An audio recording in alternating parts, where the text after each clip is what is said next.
Today we're going to be analyzing the Catan 2018 World Championship Finals, where we see huge game-losing mistakes done by national champions.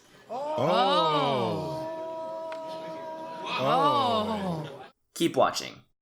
Placing in the first position, we have Jose playing as blue, representing Colombia. Jose places settlement on the 5-8-10. I think the first reason why he decided to choose the 5-8-10 was because it's one of the strongest producing spots and has strong numbers. The 5, 8, and the 10. These numbers will more likely be rolled compared to other ones such as the 2 and the 12. The second reason, Jose is pointed towards the brick port, and he has multiple points of brick. He has the 5 brick and the 10 brick. A strong port provides someone with a lot of flexibility. The last reason why I think he chose a settlement is because he placed it on the rare resources. Fundamentally, the brick and ore only have 3 tiles compared to everything else, thus making them rarer. In addition, looking at this board, one of the brick spots is a 12 brick, which is a low producing spot, making brick even rarer on this board. When it comes to the ore, it's also quite similar. There's 2 strong ore spots, the 8 ore, and there's a weak 11 ore. So, if blue doesn't place on the ore brick right now, when it comes back to him, he probably won't be getting access to those resources. However, here are some potential issues with the 5-8-10. The first problem is, there's a 2-9-10 wood brick neighboring your spot. It only produces 8 points of production, so it's unlikely someone will take it on the first pick. However, it's more likely that someone will take it on the second pick, letting them start with the wood and a brick, which gives them a free road. With this free road, they can now cut off to the 2-5. Another potential issue is that you're probably going to get locked out of wheat. I see a total of either 4 or 5 wheat spots. If there are only 4 wheat spots in this game, I think there's a strong chance first position gets locked out of wheat. And remember, no wheat equals defeat. Wheat is used for everything, so it's essential that you have it. In the second position, we have Jan playing as white, representing Denmark. Jan quickly recognizes the strengths of the 8-4-10 and places there. I like the 8-4-10 because it has strong ore, wheat, and sheep. It's one of the higher producing spots and gives a player critical ore and wheat, which is essential for building cities. Now, where do you point your road? If you point your road upwards, you can potentially get on the 8-3, a 3-1 port, and you can get some extra wheat. However, I think this is risky because you might be in a race with someone else to get on the 3-1 port, and your first pick has no wood or brick, so it's more likely you're going to be losing this race. In addition, other players might directly place on the 8-3, so I think it's too risky to point upwards. Instead, Jan makes a wise move and points towards a sheep port, and they can double up on the wheat. The sheep port is especially strong since there's a lot of sheep on this board, and there's a good chance Jan will be placing it when it comes back to him. In the third position, Catan, orange, from Mexico, makes a very similar move and places on the 8-4-3. Once again, these players are able to recognize the power of having strong ore and wheat. Another reason why you have to take the 8-4-3 is because if you don't take the ore right now, you're going to get locked out of it, as fourth position will be taking it. Orange decides to point his road to the right. He has intentions of getting on the 4-11, doubling up his wheat and ore, or he has intentions to get to the wheat port, in the case that he has a lot of wheat. Personally, I would point my road upwards. I would do it because you have access to the wood port, and you have access to the 3-1 port. And doubling up on your ore and wheat are both strong options. The wood port especially has a lot of value because it's uncontested, and there are a lot of strong wood options when it comes back to you to choose your settlement. There's the 5-6-9, the 6-9-3, and the 4-5-11. Those are 3 amazing spots that have strong wood options. However, you notice that none of those spots have brick to pair with it. Because none of these spots have brick to pair with the wood, that automatically increases the value of the wood port. The more resources you have in your hand that you can't use or have an excess of, the more valuable the port for that becomes. Because orange is probably going to have a lot of useless woods, therefore the wood port becomes inherently stronger. Also, if we're pointing your road upwards, you have 2 easy settlement spots. Lastly, the wood port has extra value this game. Because orange is on high ore, wheat, and sheep, there's a good chance orange will be buying a lot of development cards. Whenever you are buying a lot of development cards, it's more likely you're going to draw the Monopoly development card. The Monopoly development card is one of the strongest cards in the game if used correctly. If you look at this board, there's a lot more wood compared to brick. If orange is on the wood port and has a Monopoly card, he can easily wait for a lot of wood to gather on the board, as there's so much wood on this board. With that, he can play a devastating Monopoly card, taking everyone's wood away and using it with a specialized port, and where he can trade his wood 2-to-1 for any resource. In essence, the wood port has a lot of value because of the potential of the Monopoly card, and there's a strong chance you're going to be settling on wood for your second settlement. And if you do want the wheat port for some reason, well, settling on the wood port doubles up your ore and allows you to use your wheat, as you have more ore to pair with it. In the 4th position, we have Marcus, playing as red, representing Germany. I think there are a lot of options for the 4th position, but for this video, I'm just going to talk about what Marcus took and the strengths and weaknesses of that decision.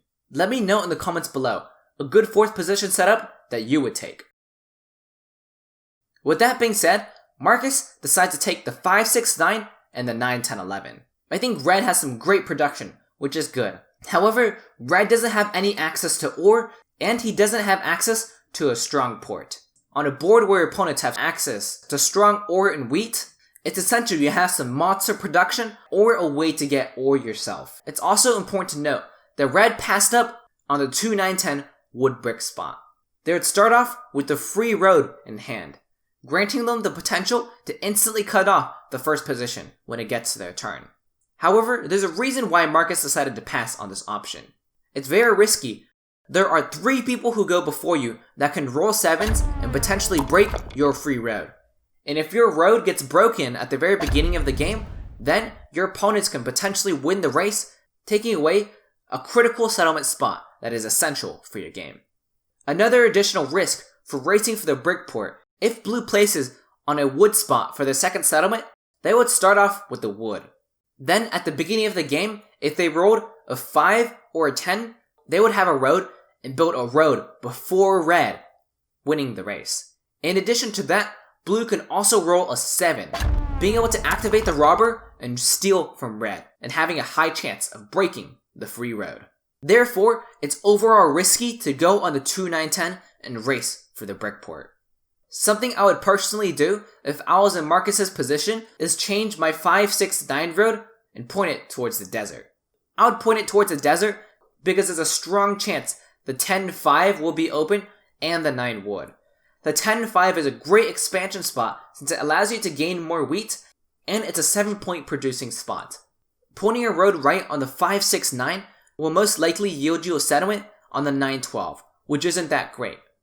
However, I think Marcus was secretly hoping that the 6-11-12 would be open. However, I think that's quite unlikely. Now, it rotates back to orange in the 3rd position. For the 6th pick of the game, orange chooses the 3-6-9 and points his road towards the coast.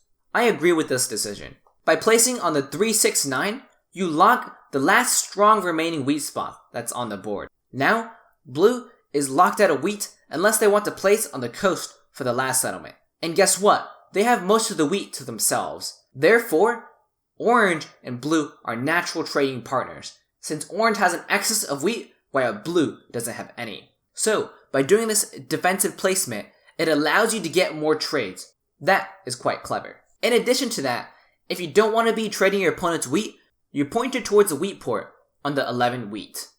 However, you have to build 2 rows to get there. Another benefit of the 6-3-9 is how you have the potential to build 2 roads and get on the 8-3. If you can expand yourself to get on the 8-3, that's another source of strong ore income that'll help you build your cities that'll lead to a strong game. And the last few reasons for the 6-9-3 is because there are 2 options for the 3-1 port. There's a 3-1 port on the 6 wood, and there's a 3-1 port on the 3 wheat or the 8-3. And finally, even though orange isn't directly pointed at the wood port, there's still a good chance orange can build 2 roads backwards and settle on the wood port. It comes back to white playing in the 2nd position. Jan decides to place on the 9-12. What? The 9-12? Let's hear the reaction of that.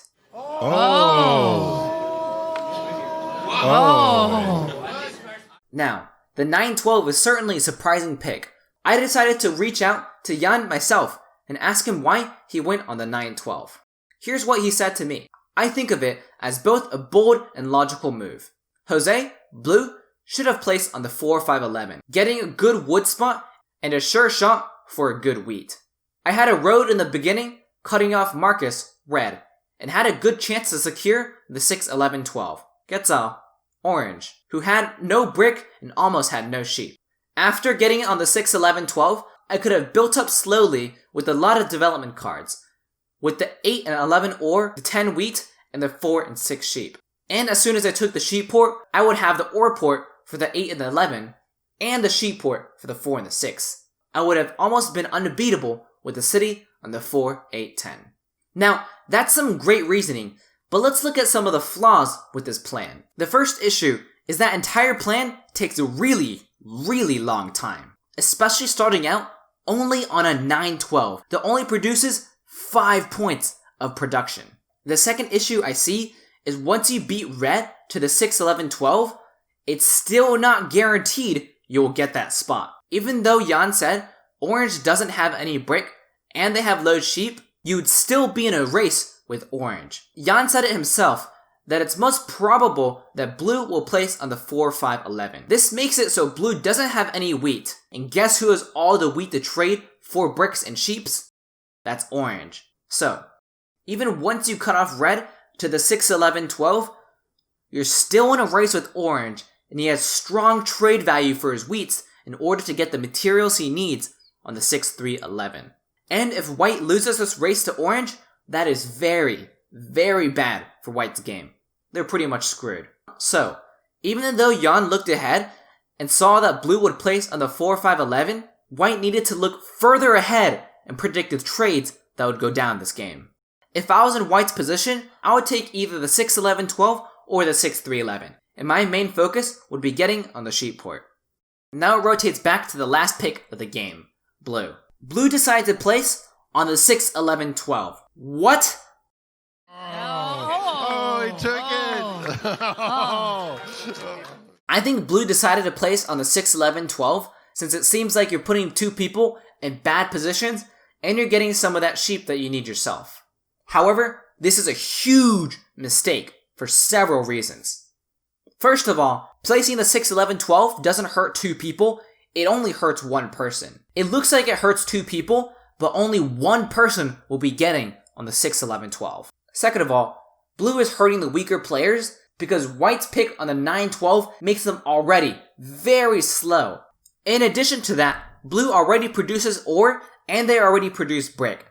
And by placing on a high producing sheep tile, it's very likely that that 6 sheep will be blocked. And if you do build to the 6-3-11 as blue and get all that sheep, what are you going to be doing with that? Your hand is going to be flooded with sheep that you can't use as you have no wheat. In fact, in general, your hand is going to be stuck with ore, brick, and sheep. These are resources that don't complement each other, that just make your hand stuck. Lastly, I think the biggest issue with the 6-11-12 is why aren't you placing on the 4-5-11? That is so much better. By placing on the 4-5-11, you have the coordinated roads. Whenever 5 rolls, you have a road in hand, which is great. In addition to that, we avoid the problem of having our high producing spot, the 6 sheep, being blocked, since now our sheep is split between a 4 and 11, which is a lot less exciting to block. We also get our wood to pair with the brick, which is great, so now our hand won't be stuck as often, especially since it's coordinated on the 5s. In addition to that, we can also point towards the uncontested 5-10 and finally gain access to wheat on a strong 7-point spot.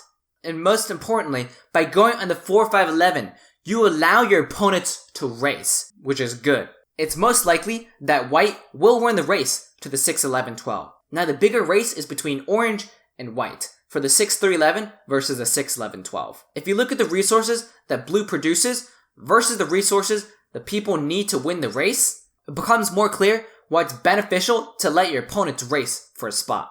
Orange doesn't have access to strong brick or sheep, so orange can throw a high price to get those bricks and sheeps in order to build a strong settlement on the 6-3-11. And hey, if you want white to win that race, you start off with 2 sheeps and you naturally produce a lot of bricks. You can give white some of that sheep and bricks, and also for a good trade.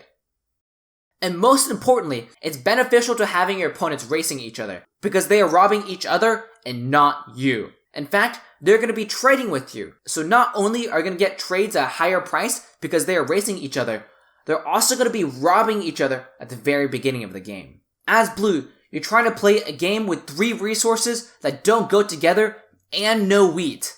I think you're setting yourself up for disaster.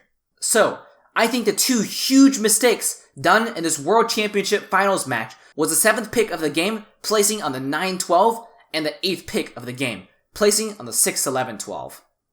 So, because everyone was busy hurting each other on their settlement placements, Orange was able to win this game. Mexico wins. Viva la Mexico! Congratulations to Mexico. Congratulations to Javier. Good job, Quetzal. Quetzal is our new world champion. What do you think? Do you think the 7th and 8th pick are mistakes? Let me know in the comments below. But before you go, let's talk about 2 essential Catan tips that we can learn from this game. But first, if you think you're ready to face the pros in Catan, then I recommend entering in some tournaments. The best way to enter tournaments is to practice using colonist.io and join the colonist.io Discord. In the Discord, you can be notified when the next online cash tournament pops up. So, make sure to check out colonist.io inside the description below. The first tip is to predict future trades. In this game, Orange was successful because he placed on the 3-6-9. Orange was on by far the most wheat, and White was relatively low in wheat in addition to Blue. Regardless if you placed on the 4-5-11 or 6-11-12, Blue would be needing wheat. So, if Orange wanted to, they could sell their wheat at a very high price and gain value from those trades. The second essential tip is to induce, not reduce, races between your opponents. If anything, we want to induce and encourage our opponents to race against each other. Why? Because they'll be robbing each other and trading with us instead. I spent over 25 hours working on this video, from researching, writing a script, recording the audio, editing the audio, animating, and animating. The best way to support me is to leave a like on this video for the YouTube algorithm, or check out my trading masterclass on my Patreon page. Make sure to subscribe since I will be posting more. I noticed that a lot of y'all are misspelling my name, so I decided to change it from DyLighted to DyLighted. All I did was drop an L. If you want to see the analysis of the semifinals, then check out this video. And if you want to see an analysis of the 2012 World's Finals, then check out this video instead. Thank you so much for everything. I'm DyLighted, and I hope you learned something.